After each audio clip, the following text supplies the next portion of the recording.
তো সুপার শপে ঢুকতে যাই ব্যাগগুলো রেখে গেছে পরে তার হলে টান দিয়া ব্যাগ রেখা দিছে প্রথম দেশে দিছে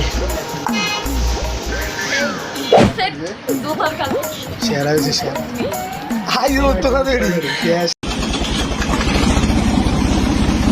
আসসালামু আলাইকুম এভরিওয়ান, কি অবস্থা আপনাদের? কেমন আছেন সবাই? আশা করি সবাই অনেক বেশি ভালো আছে। একটা আজকে একটা সারপ্রাইজিং ব্লগ হচ্ছে, কারণ আজকে হচ্ছে মইনের জন্মদিন। আমাদের আগে দেখতেন যে আমরা সবসময় ভিডিও বানাইতাম টিমমেট মইন, তো ওর আজকে জন্মদিন। তো ও জানে না যে আমরা যে ওর জন্মদিনটা আমরা সেলিব্রেট করতে যাচ্ছি। তো এটা অ্যাকচুয়ালি সারপ্রাইজ হিসেবে রাখতেছি, কারণ আমার যখন জন্মদিন গিয়েছিল আমি তো তখন মানে ভিডিওটা বানাই নাই বা ভিডিওটা মেক করি নাই।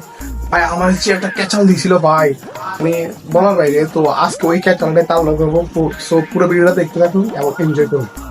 বাসা থেকে বাইরে হয়ে এসে দেখি সিয়াম তারও এখানে মানে দিঘির পাড়া এসে আমার লাগে অপেক্ষা করতেছে। আর এদিক দিয়ে দেখতেছি মোহিনকে কল দিতেছে, কিন্তু মোহিন তো কল ধরতেছে না ভাই। কি একটা ক্যাচাল বলেন, এত আবার কই দিনে যাই গেছে না। মোহিনের আমরা কি পেন দেবো সেই লেভেলের একটা পেন এবারে কানে টানে মাইকে ফাড়াইলাম। ভালো কথা, রঙ আনবো তুমি বলছি কালি লয়ে হইতে মইন্য জানে না মইন্য যে কি পরিমাণে ব্লেম খাইবো।